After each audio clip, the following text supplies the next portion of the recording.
We got two ads that have been put out for Joe Biden and an ad that has been put on for Donald Trump. Now, to be clear, this ad from Donald Trump is one that he chose to republish, but was independently fan made. But I mean, he's endorsed by his republishment. Where this is an ad made by Joe Biden's team, professionally done, and then posted probably on television as well. So there is a difference here, but both serve the fundamental purpose of promoting each other's campaign message to their audience. This one's just tailor crafted by Joe Biden's inner circle, and this one was handpicked by Donald Trump from the crowd to promote himself, which once you watch it, I think will only make it weirder. Anyway, let's start with Joe Biden. So this is Joe Biden's first campaign ad. This has been posted on Twitter, but it will probably go on a few TV stations as well. It's captioned, "All of us are being asked right now, what will we do to maintain our democracy?" So democracy is a major theme of Joe Biden's campaign. And while for maybe somebody who's like a diehard Trump supporter, hearing that might be weird, but for somebody who does support Joe Biden or is an independent that's going over to Joe Biden, there's a good chance that you understand at least the general reason as to why. Donald Trump said he wanted to suspend the U.S. Constitution after he lost the race for president. He didn't accept the race for president results of the race for president last time in 2020, and he tried to I guess overturn the entire process. I don't know how else to describe it, by imitating the Secretary of State in Georgia, by trying to make up a false slate of electors, writing up executive orders to seize voting machines, using the military. I mean, all sorts of stuff. And he was going around while being told that no, he lost by everyone in his inner circle that had any 2 cents, that no, you lost, it's done, it's over. And losing in the legal process, he continued to say the vote was rigged, leading to discontent, a lack of faith in our democracy, and eventually January 6th. He didn't have to give them the exact orders to go and take the Capitol building for him to tell them, hey, the election was rigged, those are the people that rigged it, and for them to get the message. If I believe, just like I think if many people believe that that American democracy was legitimately about to die, then I think using something like force to take back your democracy could be legitimate given the circumstances. And so that's why the lie was so pernicious. And that's why Democrats particularly, and a lot of independents, care about this. And I'm not just saying this out of my ass, the polling data reflects it. The majority of Democrats consider democracy and democratic values and preserving democracy a major motivator. So even if this doesn't turn over a new independent, which I think it could, this is probably also aimed at energizing his own base, the people who got him elected in the first place against Donald Trump. Anyway, let's watch. I've made the preservation of American democracy the central issue of my presidency. I believe in free and fair elections and the right to vote fairly and have your vote counted. There's something dangerous happening in America. There's an extremist movement that does not share the basic beliefs in our democracy. All of us are being asked right now. So I wanted to quickly comment on this. So, like I said, democracy, central issue of his campaign. He's saying it's a central issue of his presidency, so he's putting that issue first and foremost. He could be betting that as the cases with Donald Trump and more evidence comes forward and more people flip against Trump and many of the cases that he's facing, that more evidence is going to be in the media. So why he's jumping on this issue right now, if more information comes out in the next year from all these court cases and evidence being revealed that he tried to subvert American democracy further, then this could, I think, merge with what is going on in the media space very well. At least that's what they could be betting on. But there's already enough material for them to work with anyway. As I mentioned before, saying publicly, hey, I want to suspend the U.S. Constitution. Hey, on my first day in office, I'm going to act like a dictator that day, but don't worry about it after the fact. Hey, I'm going to go in there. I'm going to go after my opponents. I'm saying this actively. I'm going to go after my opponents. I'm going to go in there, and my central issue of my campaign is revenge. And I'm not just saying that. Donald Trump has made tweets suggesting that, like word amalgamations of what people think of when they think of his campaign. And the biggest word in the middle of it was revenge. And what did he do? He reposted it on his Truth Social. Very proud of it. Democracy. All of us are being asked right now. This is the other thing I wanted to say. As for an extremist movement, I saw a lot of people reacting to this when the ad first dropped of the Trump crowd. And I think they think that this is going to play that way. I don't necessarily think it will, but they're saying that messaging like this is going to alienate the 74 million people who ended up voting for Donald Trump. But I don't necessarily think that that is what Joe Biden is saying here.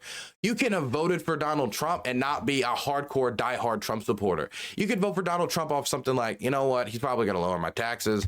I'm going to vote for him for that reason. Or, you know what, I care about the Second Amendment, and that's like a big single issue for me, so I'm going to vote for that. And you're not a diehard Trump supporter. You're not part of what would be called the quote-unquote MAGA movement. Many of the people who are out there right now stomping out for stomping on the campaign trail for Nikki Haley, or stomping on the campaign trail for Ron DeSantis, and even a few for Chris Christie, but probably very few since he's a never Trumper through and through. If Trump is the nominee, they're going to associate themselves with him. But they supported the other candidate. Does that make them diehard Trump supporters? I think they're more talking about the quote unquote MAGA movement. And that's why he said an extremist movement, not extremist voters. He said an extremist movement. He said the Make America Great Again movement, the movement around Donald Trump specifically, who has made, overturning the results of the 2020 election, essential issue of his campaign and of his messaging past 2020, to the point of calling again, and the last time I mentioned it, but I feel like it should be emphasized more, calling for the suspension of the U.S. Constitution as a Republican.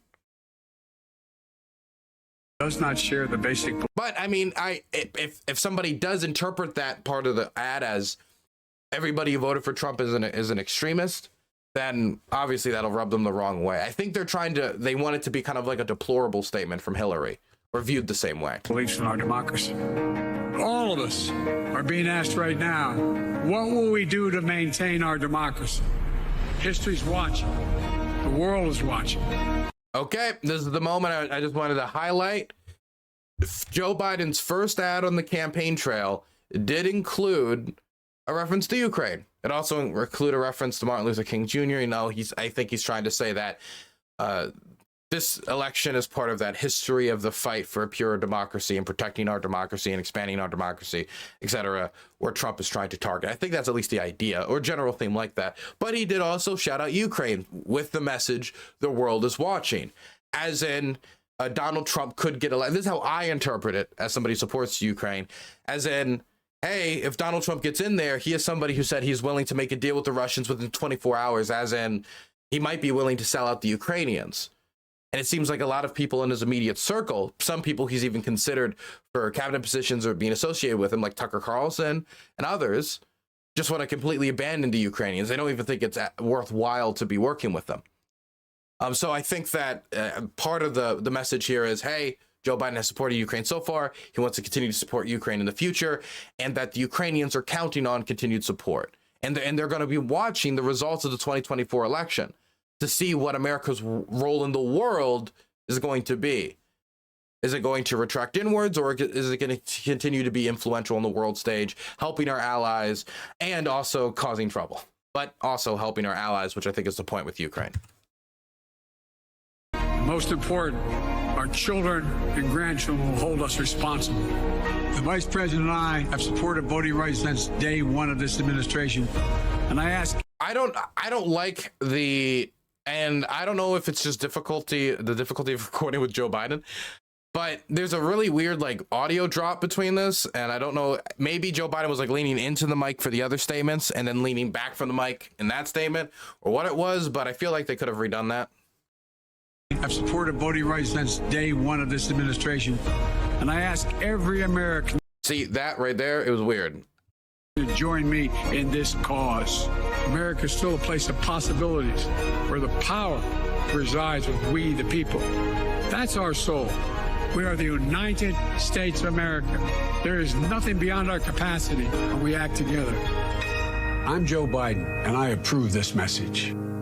Okay, I mean, none of this really surprised me. I am a little positively surprised by the inclusion of Ukraine, even if it was just as literally half of a second, microsecond inclusion to just include them somehow in the ad.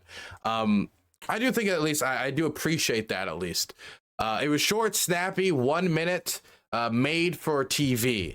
Now, I want to show you Trump's ad the one that isn't made for TV, but he republished on his Truth Social account, which is Truth Social is a separate social media website that is owned by Donald Trump, owned and operated by him and the people around him. Because Denspixel got a tier 2 subscription. Denspixel got a tier 2 subscription. Well, thank you, Denspixel. Thank you for the tier 2. You decided not tier 1, but to go all the way to tier 2, and I do appreciate that. Thank you. But what was I saying? Oh yeah. It's like his own social media website because he was banned for Twitter from a little bit, and Twitter did eventually let him back, but he's just staying on Truth Social since, he's made the website. He's got to kind of stick to it, and then he can, control moderation all he wants. Nobody's going to censor him there. Not that I particularly think Elon would do anything to censor Trump, no matter what he said on this platform. But Donald Trump tweeted out this ad that I assume somebody else made on Rumble or some other media platform with, I think, an AI voice praising Trump with the message of God made Trump. Check this out. It seems like it's really a message of only I can solve your problems. I was sent by God. I am his hand on earth. Elect me because God made me. God has chosen me. It's very strange. There's none of it has to do with policy. None of it has to do with stuff that he did during his administration. It's just God bestowed me with power. It's very strange. Check it out. But I think his diehards will love it. And on June 14th, 1946, God looked down on his planned paradise and said, I need a caretaker. So God gave us Trump. God said, I need somebody willing to get up before dawn, fix this country. So to be clear, the message here is God in 1946 was looking at the earth and was like, oh my God, the end of the Second World War, that was horrific. We need someone to fix this planet. And then he created Trump. That's the message. That's the central overarching theme of all the things he's about to say. I need somebody willing to get up before dawn, fix this country, work all day, fight the Marxists, eat supper, then go to the Oval Office and stay past midnight at a meeting of the heads of state. So God made Trump. I need somebody with arms, strong enough to rustle the deep state, and yet gentle enough to deliver his own grandchild.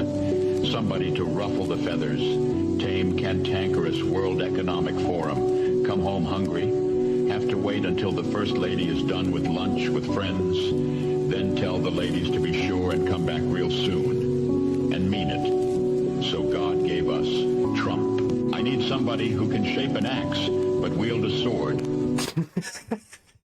Shape an axe but wield a sword. Come on. Who had the courage to step foot in North Korea. Who can really? Trump's God said in 1946, we need somebody who can step foot into North Korea. That's what he said in 1946. Okay, well, no, all in his plan, I guess. Take money from the tar of the sand, turn liquid to gold. Who understands the difference between tariffs and inflation, will finish his 40-hour week by Tuesday noon, but then put in another 72 hours. Wait, God said we need somebody who understands the difference between tariffs and inflation. Is that like Trump heard that and was like, yeah, see, I'm smart. I know the difference between tariffs and inflation. Every president knows the difference between tariffs and inflation. How could you be president of the United States and not know that? That's like a non-mentally defunct, like you're not mentally deficient standard, not a president of the United States, whatever. His 40-hour week by Tuesday noon, but then put in another 72 hours.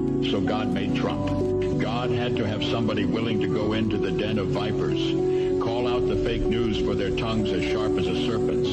The poison of vipers is on their lips, and yet stop. So God made Trump. God said, I need somebody who will be strong and courageous, who will not be afraid or terrified of the wolves when they attack, a man who cares for the flock, a shepherd to mankind who won't ever leave nor forsake them. I need the most diligent worker to follow the path and remain strong in faith and know the belief of God and country, somebody who's willing to drill, bring back manufacturing and American jobs, farm the lands, secure our borders, build our military, fight the system all day, and finish a hard week's work by attending church on Sunday. And then his oldest son turns and says, Dad, let's make America great again. Dad, let's build back a country to be the envy of the world again. So God made John Delaney. Oh, okay, Trump. Fine. Wow. Yeah, sent by God to fix the world and everything. God made Trump, designed Trump. I mean, guy, if you're a Christian, God made all of us. But this is very much a, I am the only one that can solve your problems. I am the prophet. I was sent by God. I am God's hands on earth. A lot of claiming God's power and claiming God's to be the God's hands and almost like his representative on earth. God chose me, so pick me. God chose me, so pick me. You mad atheist? Very mad. Very mad that God, if God made Trump for all of this, then dude, I don't know. God must have been on a hell of a binger. Should have been on a hell of a binger. Like, how about, okay, how about when we make this guy president? Yeah. And on the campaign trail, he says, murder the family of terrorists. Yeah, I think, and Jesus was in the background. Like, yeah, write that down. Make sure he says that. Make sure he says to murder the families of terrorists. Make sure, yeah, write that down. Okay. I just, I find it a little hard to believe. I think he should take out the Sharpie and extend the hurricane to get around the fact that he didn't know what he was talking about when he said it was going to hit a state that it wasn't going to hit. Oh yeah, write that down. Come on. I feel like God has better skill than that. I feel like he's a better craftsman.